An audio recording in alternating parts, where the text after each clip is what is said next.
স্বাগত দীপ্ত সংবাদে আপনাদের সাথে আছি আমি মোহাম্মদ ইফতেখার। তীব্র তাপপ্রবাহে অতিষ্ঠ সারা দেশের জনজীবন। দেশের ৫৭টি জেলার উপর দিয়ে বয়ে যাওয়া তাপপ্রবাহ আগামীকাল পর্যন্ত অব্যাহত থাকবে বলে জানিয়েছে আবহাওয়া অধিদপ্তর। এজন্য আবহাওয়ার সতর্কবার্তা হিট অ্যালার্ট বহাল রাখা হয়েছে। পরিস্থিতি বিবেচনায় বৃহস্পতিবার পর্যন্ত দেশের সকল প্রাথমিক বিদ্যালয় বন্ধ ঘোষণা করা হয়েছে। আর রাজশাহী ও খুলনা বিভাগের সব জেলাসহ মোট ২৭টি জেলায় মাধ্যমিক স্কুল ও কলেজ আজ বন্ধ রেখেছে শিক্ষা মন্ত্রণালয়। এদিকে নওগাঁয় হিট স্ট্রোকে আরও এক কৃষি শ্রমিক মারা গেছেন। তাপপ্রবাহের কারণে মানুষসহ গবাদি পশুর হাঁসফাঁস অবস্থা। পানি ও স্যালাইন খাওয়ার পাশাপাশি ছায়াযুক্ত স্থানে কাজ করার পরামর্শ দিয়েছেন চিকিৎসকরা।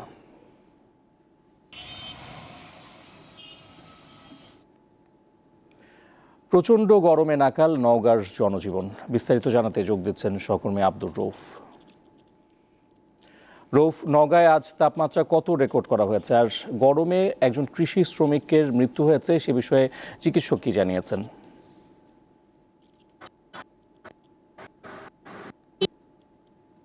আশেপাশে অঞ্চলে প্রচন্ড মৃদু থেকে মাঝারি তাপদাহ চলমান রয়েছে এবং গত ৩ দিন নওগাঁর তাপমাত্রা ৩৯ ডিগ্রির ঘরে ছিল, কিন্তু গতকালকে সে ৩৯ ডিগ্রি সেলসিয়াসের ঘর থেকে নওগাঁর তাপমাত্রা চলমান রয়েছে এবং গত ৩ দিন নওগাঁর তাপমাত্রা ৩৯ ডিগ্রির ঘরে ছিল, কিন্তু গতকালকে সে ৩৯ ডিগ্রি সেলসিয়াসের ঘর থেকে নওগাঁর তাপমাত্রা ৪০ ডিগ্রি মৌসুমে কিন্তু সর্বোচ্চ তাপমাত্রা পরিমাপ করা হয়েছে।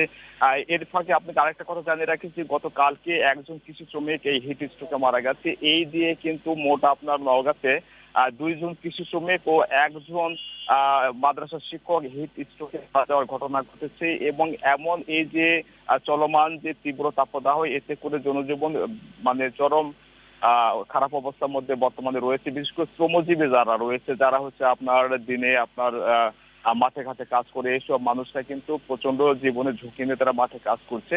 এছাড়া কিন্তু আপনার বিভিন্ন জায়গাতে আমরা দেখেছি আপনার হচ্ছে বিভিন্ন যে ভ্যান চালক রয়েছে, রিক্সা চালক, অটো চালক রয়েছে, এদের মাঝে কিন্তু আপনার হচ্ছে খাবার, স্যালাইন আর বিশুদ্ধ পানি সরবরাহ করে। এবং আজকেও কিন্তু নওগাঁ ৬ আসনের এমপি অ্যাডভোকেট ওমর ফারুক সুমন রায়নগর উপজেলা বাস স্ট্যান্ড এলাকায় বিভিন্ন শ্রমজীবী মানুষের মাঝে কিন্তু আপনার হচ্ছে পানি এবং বিশুদ্ধ পানি সরবরাহ করে। এবং আজকেও কিন্তু নওগাঁ ৬ আসনের এমপি অ্যাডভোকেট ওমর ফারুক সুমন রায়নগর উপজেলা বাস স্ট্যান্ড এলাকায় বিভিন্ন শ্রমজীবী মানুষের মাঝে কিন্তু আপনার পানি এবং এই তাপদাহের যে ধারাবাহিক অব্যাহত থাকার সম্ভাবনা রয়েছে এবং বৃহস্পতিবারে যে বৃষ্টি হওয়ার সম্ভাবনা রয়েছে, সেই বৃষ্টির যদি বৃষ্টি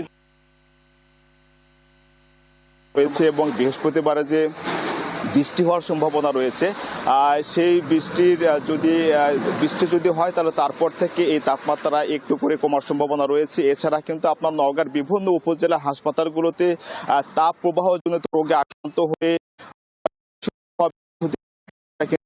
তাৎক্ষণিকভাবে বিভিন্ন উপজেলার যে চিকিৎসকরা রয়েছে তাদেরকে এই তাপ প্রবাহের কারণে রোগী ভাবে আপনার হচ্ছে ভালো চিকিৎসা সেবা প্রদানের জন্য নির্দেশনা দেওয়া হয়েছে, এরকম জানিয়েছে।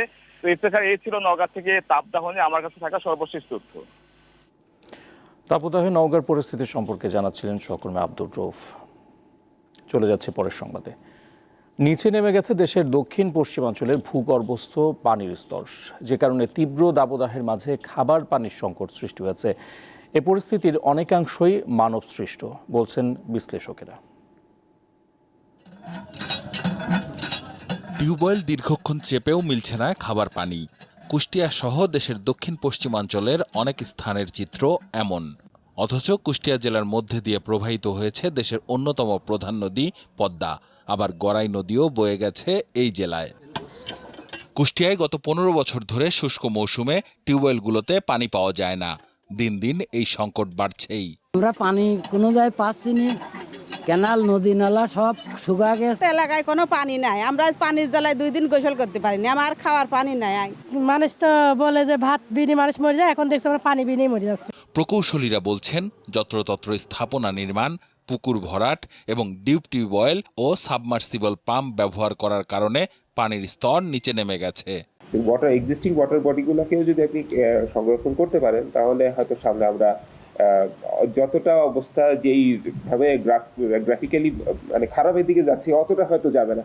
গড়াই নদীতে রয়েছে সরকারের জিকে প্রজেক্ট, তবে তাতে সুফল মিলছে না, যে কারণে হুমকিতে পড়েছে কৃষকরাও। এই বছর প্রথম থেকেই পানি দেওয়া বন্ধ, প্লাস নিচে বোরিং, তারপর কোনো টিউবওয়েল, কোথাও পানি নেই। জিকে প্রকল্পের পানি না থাকার কারণে অনেক ভুট্টা মারা গেছে। যখন পাম্পটা চালু হবে তখন তো পানি যাবে, কিন্তু এই মুহূর্তে আসলে আমরা পানি কবে দিতে পারবো সেই জিনিস সেটা আমাদের এখনো জানা নেই। কুষ্টিয়া পৌর এলাকায় 21টি ওয়ার্ডে হোল্ডিং সংখ্যা 37,000, যার প্রায় প্রতিটি বাড়িতেই রয়েছে ডিপ টিউবওয়েল ও সাবমার্সিবল নলকূপ।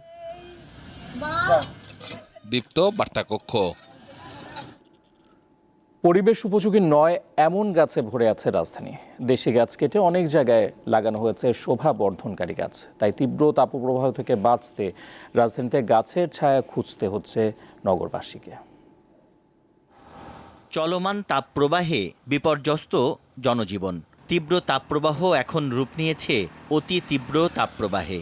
ঢাকার তাপমাত্রা ছাড়িয়েছে 40 ডিগ্রি সেলসিয়াস। গরমে একটু স্বস্তি পেতে কেউ কেউ আশ্রয় নেন গাছের ছায়ায়, কিন্তু রাজধানীতে সেই গাছের ছায়া যেন দুর্লভ। কারণ অনেক স্থানে কেটে ফেলা হয়েছে ছায়া দেবার মতো গাছ, আর পরিবেশ উপযোগী নয় এমন গাছে ভরে আছে রাজধানী। যে গাছগুলো আছে সেগুলো তাপ কমানোর জন্য না, এটা হলো সৌন্দর্য বাড়ানোর জন্য। এই কারণেই তো তাপমাত্রাটা বেশি পড়তেছে। সৌন্দর্যটা বজায় রাখতে কি আমার লাইফটাই বাঁচাতে না পারি, আমি যদি উপকারী না পাই, তাহলে আমার মনে হয় না এটার কোনো লাভ হচ্ছে। রাজধানীর নিকুঞ্জ থেকে রেডিসন হোটেল, এই সড়কের দুই পাশে রয়েছে বনসাইয়ের সারি। 2017 সালে চীন ও তাইওয়ান থেকে আনা এসব গাছ রাস্তার দুই ধারে রোপণ করে সড়ক ও জনপথ বিভাগ।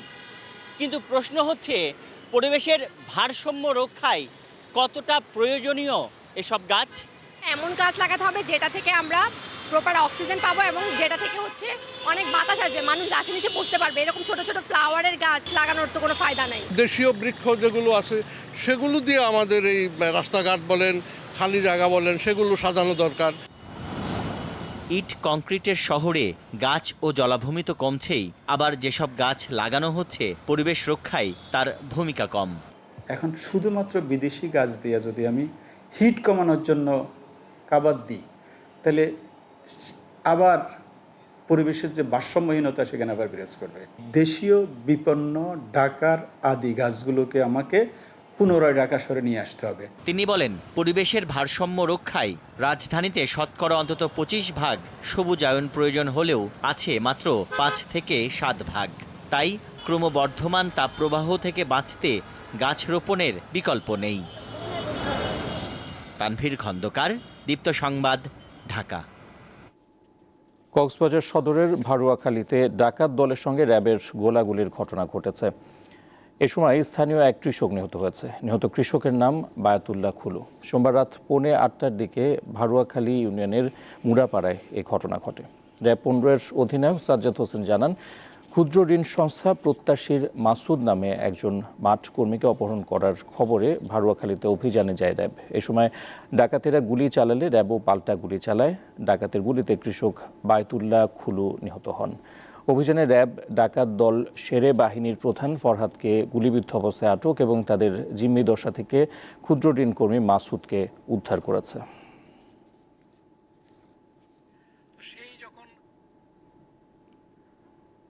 গেল 24 ঘন্টায় গাজায় ইসরায়েলি হামলায় শিশুসহ প্রাণ গেছে 34 জনের। ফিলিস্তিনি স্বাস্থ্য মন্ত্রণালয় এ তথ্য জানিয়েছে। এদিকে যুদ্ধবিরতি এবং বন্দি বিনিময় চুক্তি নিয়ে ইতিবাচক ইঙ্গিত দেখা যাচ্ছে বলে জানিয়েছেন যুক্তরাষ্ট্রের পররাষ্ট্রমন্ত্রী অ্যান্থনি ব্লিংকেন। চুক্তির বিষয়ে ইসরায়েলের দেওয়া পাল্টা প্রস্তাব পর্যালোচনা শেষে হামাস বলেছে, প্রস্তাবের বিষয়ে তাদের বড় ধরনের আপত্তি নেই। এদিকে প্রায় 7 মাস ধরে চলা যুদ্ধে গাজায় প্রাণহানির সংখ্যা 34,488 জনে দাঁড়িয়েছে।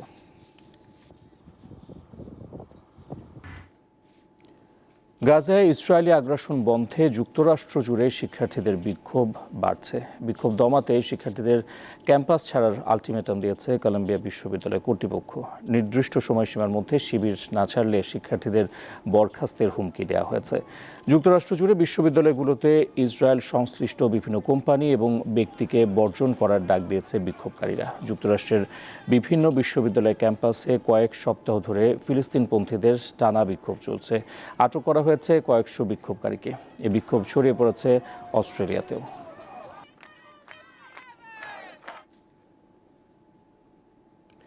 পেরুতে বাস 650 ফুট গভীর খাদে পড়ে নিহত হয়েছে অন্তত 25 জন। পেরুর উত্তরাঞ্চলে পাহাড়ি রাস্তা দিয়ে যাওয়ার পথে যাত্রীবাহী বাসটি খাদে পড়ে গেলে প্রাণহানির এই ঘটনা ঘটে। এতে আহত হয়েছে আরও অনেকে। বাসটিতে প্রায় 50 জন যাত্রী ছিল। পেরুতে প্রায়ই সড়ক দুর্ঘটনা ঘটে। গেল বছর 3100 জনেরও বেশি প্রাণহানি ঘটেছে সড়ক দুর্ঘটনায়।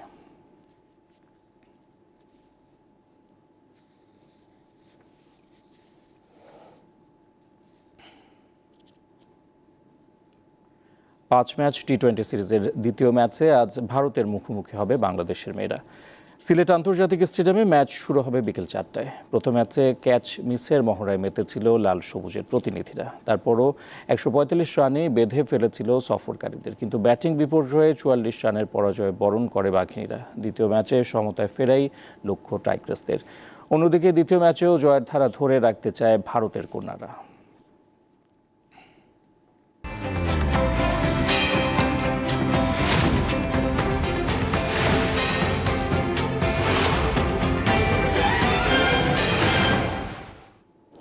দর্শক, এবারে জানাবো এক নজরে দৈনিক পত্রিকার শিরোনাম। শুরুতে আমার হাতে রয়েছে দৈনিক প্রথম আলো। প্রথম আলো একটি বিশেষ ফিচার করেছে, যেখানে তারা শিরোনাম করেছে ঘর শীতল করছে দেশে তৈরি এসি। আমরা যদি মলা টোলটাই তাহলে মূল পত্রিকায় নজর দিতে পারবো। মূল পত্রিকায় তারা শিরোনাম করেছে 21 জেলা তাপপ্রবাহের উচ্চ ঝুঁকিতে। তারা একটি চিত্র তুলে ধরেছে, মানচিত্র তুলে ধরে, বাংলাদেশের মানচিত্র তুলে ধরে তারা একটি চিত্র তুলে ধরেছে। এছাড়া অন্যান্য শিরোনামে যেটি দেখতে পাচ্ছি, শিক্ষা প্রতিষ্ঠানে ছুটির বিষয়ে এক এক সময় এক এক সিদ্ধান্ত। যদি একটু ভিতরে নজর দেই, হাইকোর্ট স্বতঃপ্রণোদিত এক আদেশে প্রাথমিক ও মাধ্যমিক বিদ্যালয়, কলেজ, মাদ্রাসা ও কারিগরি শিক্ষা প্রতিষ্ঠান 2 মে পর্যন্ত বন্ধ রাখতে বলেছেন। প্রাথমিক বিদ্যালয় আগামী 2 মে পর্যন্ত বন্ধ রাখার ঘোষণা দিয়েছে প্রাথমিক ও গণশিক্ষা মন্ত্রণালয়। শিক্ষা মন্ত্রণালয়ের সিদ্ধান্ত অনুযায়ী 27 জেলার স্কুল, কলেজ, মাদ্রাসা ও কারিগরি প্রতিষ্ঠানে আজ ছুটি থাকবে। এছাড়াও হাসপাতালে বাড়ছে জ্বর, ডায়রিয়ার রোগী। তাপপ্রবাহের কারণে যে প্রভাব দেখা দিয়েছে সেটি নিয়ে তারা আরেকটি সুনাম করেছে। ঢাকার বাইরের প্রায় সব হাসপাতালে শয্যার চেয়ে বেশি রোগী ভর্তি, বহির্বিভাগেও রোগীর চাপ বেশি। দৈনিক যুগান্তর শিরোনাম করেছে দাবদাহের যন্ত্রণায় দেশ, কমেছে বজ্রঝড় ও বৃষ্টিপাত। 2018 সাল থেকে কমছে বজ্রঝড়, যা চলতি বছরের এপ্রিলে হয়েছে মাত্র একটি। অন্যান্য বছর এপ্রিলে গড়ে 8 দিন বৃষ্টি হয়, এবার সেটি হয়নি। রাতের ডিজেল চালিত ট্রাক ও যানবাহন বাতাসে দূষণ বাড়ায়, যা তাপ ধরে রাখে। অন্যান্য শিরোনাম যদি একটু নজর দেই, আর্থিক স্থিতিশীলতা প্রতিবেদনে ব্যাংক খাতে ঝুঁকির মাত্রা বেড়েছে। তারা একটি পরিসংখ্যানগত চিত্রও তুলে ধরেছে, সেটি নিয়ে মূলত শিরোনাম করেছে আরেকটি। দৈনিক সমকাল শিরোনাম করেছে ঋণ জালিয়াতিতে এবার ছক্কা সাদ মুসার। বিভিন্ন বিষয়ে তারা অনুসন্ধানী প্রতিবেদনটিতে তুলে ধরেছে। আমরা যদি একটু নজর দিই, ভুয়া কাগজে ঋণ 5,668 কোটি টাকা। গ্রুপের কর্ণধার মোহাম্মদ মহসিন 5,000 টাকায় যুক্তরাষ্ট্রে গড়েছেন সম্পদ। দেশে কিনেছেন জমি, ফ্ল্যাট। ঋণের সবটা এখন খেলাপি 24 ব্যাংক ও আর্থিক প্রতিষ্ঠান গ্যারাকলে। সহযোগী কোম্পানিতে পণ্য বেচা কেনা দেখে ব্যাংক থেকে বের করা হয় টাকা। চট্টগ্রামের আনোয়ারায় নামেই শিল্প পার্ক, সব ব্যবসা বন্ধ। দর্শক, দৈনিক পত্রিকার শিরোনামে মোটামুটি এই ছিল আমার হাতে, আর এই ছিল এখনকার মতো। পরের সংবাদ বেলা 12টায় দেখার আমন্ত্রণ রইল। দর্শক, তথ্য বিনোদনের আরও খবর জানতে যুক্ত থাকুন দীপ্ত ডিজিটাল প্ল্যাটফর্মগুলোতে। ধন্যবাদ।